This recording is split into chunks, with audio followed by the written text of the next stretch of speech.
What do I say all the time? And this is another one that just missed the mark for me. So I would skip it. I mean, and then sort of where Darcy's,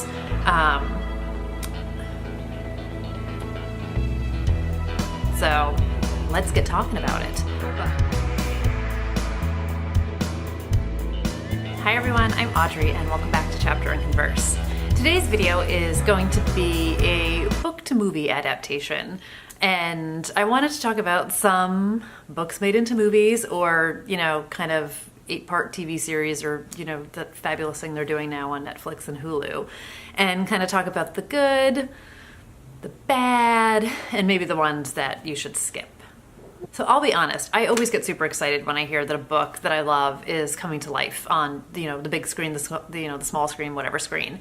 And it's sort of that, like, I'm so excited, I can't wait to see what they do with it, but then there's like the fear of like, oh my God, like what are they gonna do with it? So I get that it's really hard to put, you know, 400-page book into a 2-hour movie, which is why I think like the genius of Handmaid's Tale and Big Little Lies and Sharp Objects, is really the way to go. But I also know that not everybody, you know, can get that kind of funding or can afford to do it that way. So anyway, not here to talk about the Hollywood process of how books, you know, get made into shows and movies, but I did want to talk about some of the ones that I've watched and what I think about them.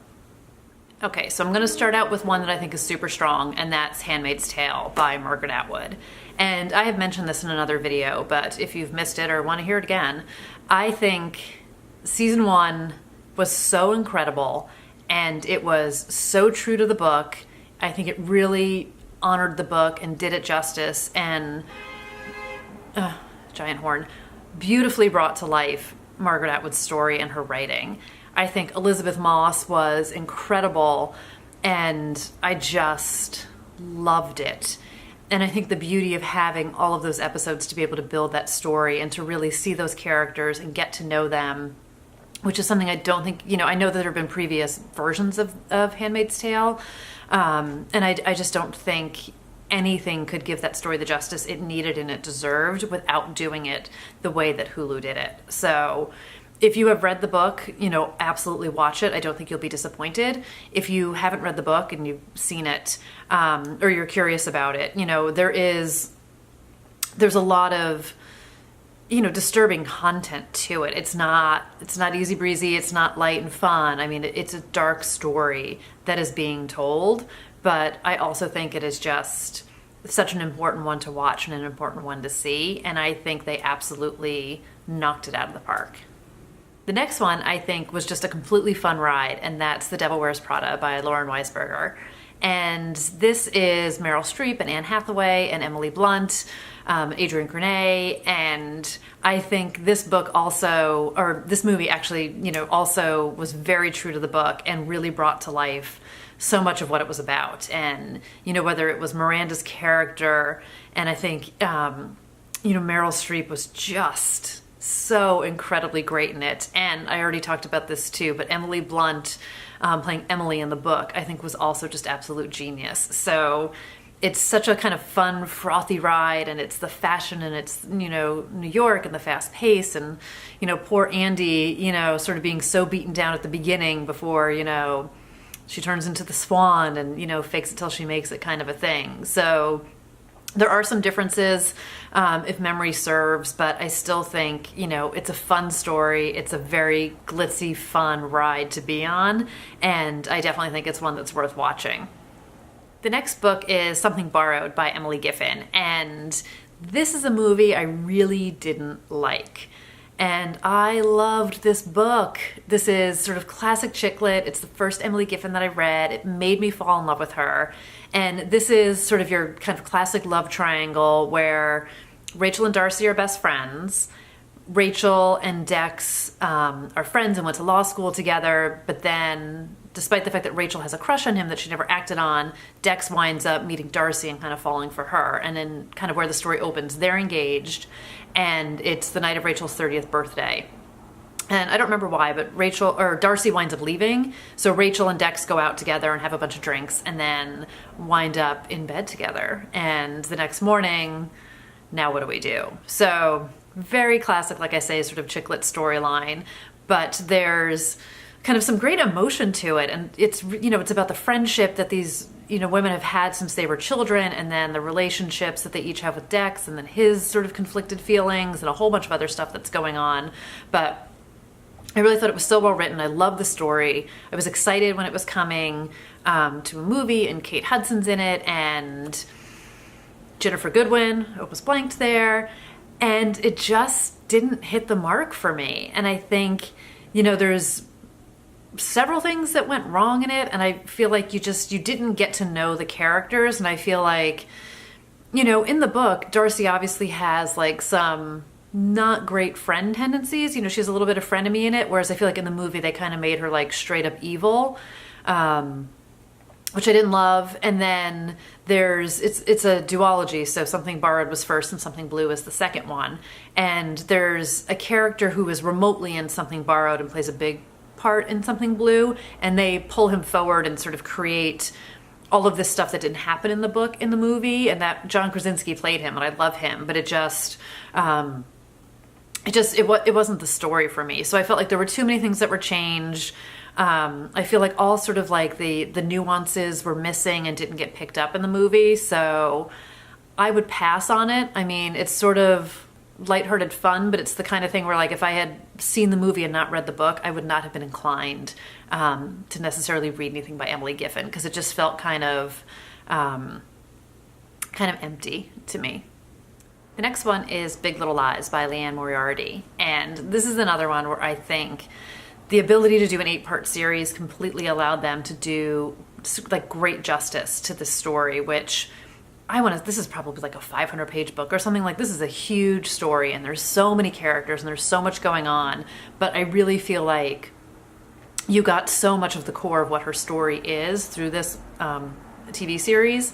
And the acting, you know, Reese Witherspoon and Nicole Kidman and Zoe Kravitz and Laura Dern were just so amazing, and all of the men who were in this were so amazing, and I think the children were so amazing in this. And I'm excited, and I'm curious to see what season 2 is going to be all about, since season 1 ended where the book ended, just like Handmaid's did, which I didn't touch on.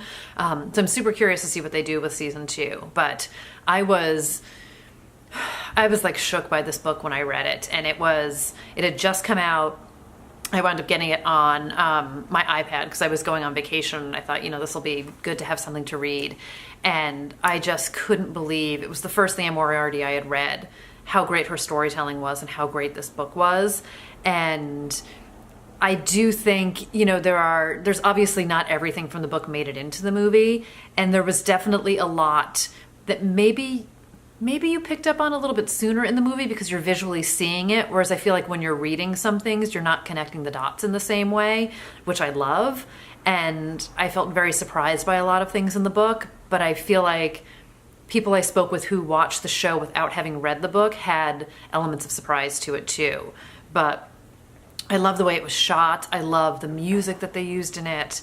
I thought it was just so kind of groundbreaking the way that they did it, and kind of doing this 8-part series instead of turning it into a movie, because I don't think 2 hours could have told even a fraction of the story. But just, if you have seen the show, I still think you can go back to the book, even though you sort of know the ending, and there's so much more you will get out of it, and there's so much more to it. And this is absolutely a book that's on the list of books that I want to reread at some stage. But I think this sort of set kind of like a whole new bar for bringing stories onto the screen and being able to bring to life these kind of amazing stories that authors wrote. So I thought Big Little Lies was, again, just sort of hands down, completely nailed it. I just, you know, there's difficult content to it. There's some difficult storylines to it, but it's also a show that I will watch over and over again, because I also think you just have such an appreciation for how beautifully done it was. It's absolutely one that you should watch if you haven't yet. Okay, the next one I want to talk about is Les Miserables by Victor Hugo. And I will admit, I originally saw the stage show of this. I was obsessed. I had the good fortune of seeing the stage show several times.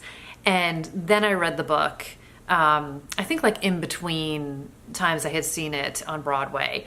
And it's such, I think this is where my bias is going to come from. The stage show is incredible and so well done and just so emotional, and you're so in it with them, and I mean, you're just so great. And I read the book, I appreciated the book, and then I never saw some of like the original adaptations, but a few years ago, the Hugh Jackman one that came out, like I couldn't. Like, I'm so sorry.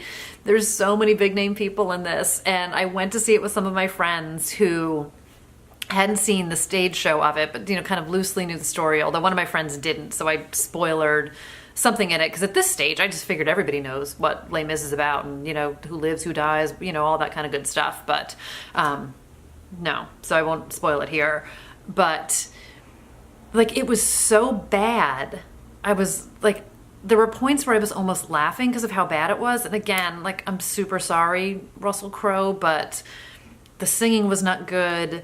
Nothing he did sort of evoked the emotions of Javert. And I think because I knew the story and I'd seen the show, and I mean, I got the soundtrack and all of that, I still managed to randomly cry at difficult parts, or sad parts of it, because I knew what was supposed to kind of be like, or how you were supposed to be feeling. But I don't know, I'm sure they paid like $1 bazillion to make that movie, and my friends were kind of chuckling through part of it. They don't get it. They have no interest in watching any of it on stage or reading it or anything. Like, I really feel like it ruined it for some people. So again, such high hopes for this, so many marquee people in it, so much money put into that movie, and like, good God, it should have just been Broadway people in it, because I feel like the woman who played Eponine, who was not a marquee movie name, was amazing in it. And I feel like Eddie Redmayne, who I think was like a little bit more under the radar then, was also really wonderful. But I don't know, the rest of it, I mean, if you've seen it on Broadway, for sure would not waste your time with this, but I did not. I didn't think it was good at all. So it was Les Mis. How about that? Okay, I feel the need to counter with something good again, and that is Sharp Objects by Gillian Flynn, which was on HBO recently, and it's Amy Adams and Patricia Clarkson. I talked about this a little bit in another video too. That was incredibly done, and I'm sure having Gillian Flynn be part of the writing team really helped with the fact that they stayed so true to that novel. I think they absolutely did it so much justice, and I keep using that phrase, but again, and I think I know the guy who did Big Little Lies also shot this, and his name is escaping me at the moment. It was like Jean-Marc Vallée. I feel like it's more French than that, but you can sort of see, sort of from an aesthetic standpoint and from sort of a visual standpoint, the similarities, I think, across the two, but in no way are they the same, because you go from like Montecito to Nowhere, Missouri, Wind Gap. But again, there's dark content to it. It's dark storyline. It is so incredibly acted. I think, again, the music plays such a huge role in it. I think the visualization of how it was shot and the angles and the darkness and, the flashbacks that they use to sort of explain the story to you. I just was so amazed by it. And a friend of mine at work, he was watching the show and hadn't read the book yet. And I didn't have HBO. And yeah, I'm cheap. I don't want to buy HBO just to watch one series. But he was telling me how like incredible it was. So I again talked about this in another one. I reread the book, then watched it immediately during a free HBO weekend, which was awesome, and was just absolutely blown away by how true to form the show was to the book. So here I go again. If you've read the book, watch the show. If you don't want to read the book, watch the show. And if you've watched the show, you can certainly go back and still read the book. But I think this one was just, again, absolutely outstanding. The next book is The Time to Kill by John Grisham. And there was sort of this period where like every John Grisham book was like bang, bang, bang. It was like into a movie kind of like as soon as the book hit the shelves. And The Firm actually sold as a movie before it even sold as a book, which is kind of incredible. But in case you don't know the history of John Grisham, A Time to Kill was the first book he wrote, but I believe it wound up being the second movie that came out. The Firm definitely came first, and that's kind of what launched him into that stratosphere. But this was a movie, it was probably like 1996 maybe it came out, and it was kind of like a still little known Matthew McConaughey in the lead role, but it was Sandra Bullock and Donald Sutherland and Kiefer Sutherland and Ashley Judd and Samuel L. Jackson, and there's just so many famous people that are in this. And this was the story. Samuel L. Jackson plays the father, and he's kind of from this poor side of town, and these two kind of thuggy, like rednecky guys rape his young daughter, and I think maybe she was like 7, and that's kind of the opening scene of the book, and it's exactly as horrifying as it sounds. And Samuel L. Jackson decides to avenge this, and in the middle of the day, in the middle of court, when these guys are kind of being moved from the jail to the courtroom or whatever, he shoots and kills both of them. And Matthew McConaughey is kind of the small town attorney who's kind of struggling to keep it together, and he defends Samuel L. Jackson, which is all sorts of controversy in the Deep South, and it is, the KKK is there, and there's all this media attention on it, and there's all this violence that starts to break out, and McConaughey's character is, under siege, and his family is under siege, and there's so many just sort of really horrifying things to watch, and how people were treated, and sort of the race relations that were happening, and anyone who was supporting Matthew McConaughey's character and what they would do to his family, and sort of the threats to their lives. It is such an incredible book. And John Grisham's written, I don't even know how many books at this stage of the game, and I haven't read them all, but A Time to Kill, I think, is just by far one of his best. And again, the initial content of it and the scene is horrifying to read, and it's horrifying to watch in the movie. But it is such an incredible story, and it's so well written, and it's so well told. And I absolutely think this movie did great justice to the book. And if you haven't seen it, I would watch it. And it's one of those movies, like when it's on like TNT or something, even with all the dang commercials, like I'll stop and watch it, because it's like that impactful of a movie, I think. And again, so beautifully shot, so beautifully acted. It's just great. And I enjoyed The Firm, I enjoyed The Pelican Brief.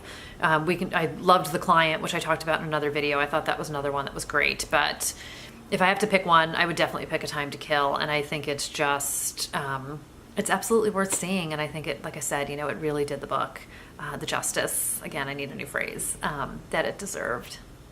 So the next book to movie is Girl on the Train by Paula Hawkins. And this, for me, was a complete miss. And honestly, I would just skip it. And I feel like there were like a few redeeming moments to it, but as a whole, I was completely disappointed by the movie and how it turned out. I am someone who really liked this book, and I know a lot of people were sort of like sick of the unreliable narrator at this stage, or were annoyed. It's no secret Rachel's an alcoholic, and she thinks she sees something one night, but did she, didn't she? She's a blackout drunk, she's completely unreliable. So she's trying to figure out what happened, and is inserting herself in places she shouldn't, and she's kind of messing crap up for the cops, and her whole life is basically like a hot mess. And I felt like in the book, not that you're sympathetic, you can hate her, it's fine. She's not really a likable character in a lot of ways, and that's fine with me. But I felt like the book, she was just so much better like painted, if that makes sense. And this is no ding on Emily Blunt's performance, and I love Emily Blunt. But I really feel like, the change in locale, bringing it to the US, I feel like there's always, some different shifts in plot and things like that. But it didn't have that same intensity to me. It didn't have that same mystery to me. It didn't have that same feeling of like, I'm not sure if this is really happening, or kind of how much of a mess she was. And I feel like this is where it's tricky when you're bringing it, to a screen, because you can't have inner monologue. Like I said about one of the other ones, like some of the nuances are missing, and I feel like some of the mystery was missing to it, and it was just more, it just felt flatter to me. So I was super disappointed with this. I think it's not worth your time to watch it. If you're curious about it at all, I would read the book. I think this is another one where, like, if you watch the movie, you're probably never going to have an interest in reading the book. So it did nothing good for me came out of this one. And the last adaptation I want to talk about is You by Carolyn Kepnes. And this recently was on Lifetime, but now it's on Netflix, so it's kind of there for the taking for everyone. So season 1 is out there. There's a season 2 coming. And I read this book, I guess like in the fall, I read this. And it was when the series came out, which is how I discovered the book, because I'm living under a rock here. So I talked about this before. I had watched the first episode of it and was like, I need to stop, read the book, and then come back to this, which is what I did. And Penn Badgley plays Joe, who's our stalker, creeper, fabulous, horrible man that you love to hate and you also kind of love.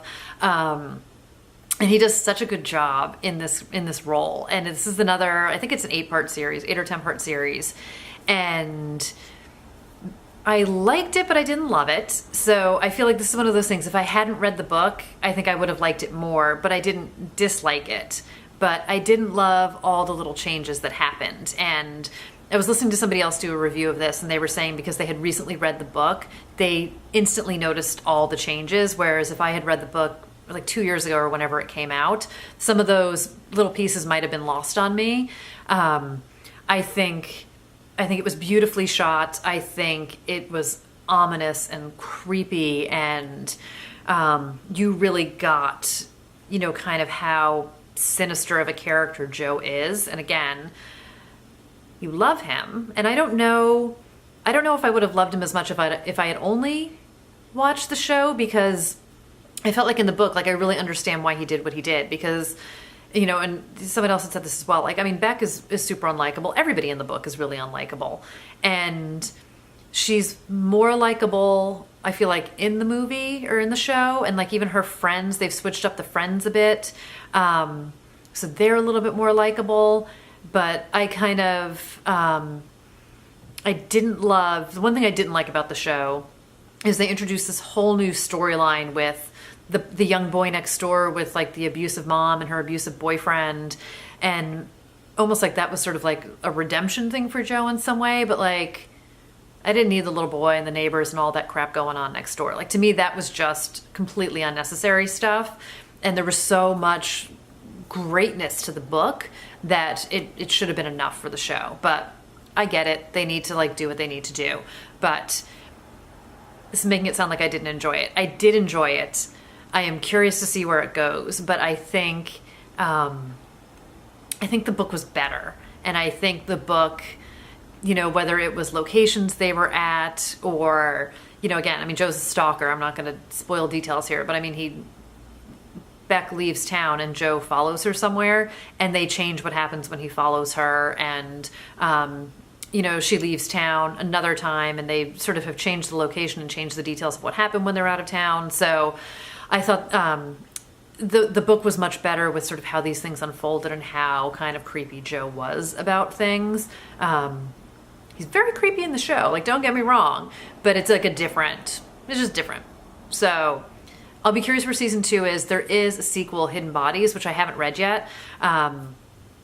Based on how the show ended, which is moderately different than how the book ended, I'm curious what the sequel is going to be like. So again, I need to read Hidden Bodies, and then I'll be amped up for whenever that's happening. But at the end of the day, Penn Badgley is incredible in this role. And I mean, he killed it. I mean, he absolutely, I mean, you never want to say like that role was made for him, because I also feel like Dan and Gossip Girl was very much made for him. But I really feel like, I mean, he like wrapped his arms around that, and he dug deep and got creepy and made you believe everything Joe was saying and doing, and Joe's motivations and Joe's rationalizations. And I believed him as an actor, and I believed him as a character. So I definitely think it's worth watching.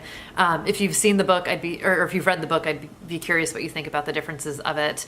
And if you're curious the way I was, I would read the book first. That's just my 2 cents. But if you're not a reader and you're just looking for something fun to watch, I don't think you'll be disappointed, because this is quite a ride. And to me, it was compulsive watching. And I was enough weeks behind since I was reading the book that I was able to binge a whole bunch of it, which some days all you want to do is just binge really great dark television. So that's going to do it for this round of books to movies adaptations. I definitely think I could do this time and again because there are so many, good, bad, or otherwise, that have been made, and there's so many that I just love to talk about. So let me know if you'd like to see more of those by giving this one a thumbs up. And let me know also if you have, read these books and watched these shows and what you thought of them. And also, if there's any other ones that are sort of glaringly obvious that you thought were incredible or that you thought were crap, let me know that down below too. But thanks for hanging out today and spending your time with me. I'll be back with more videos soon, so be sure to hit that subscribe button so you know, and that little alert thing, you can get alerted when new videos are coming out. So I'll see you guys soon. Thanks for watching. Bye, everybody.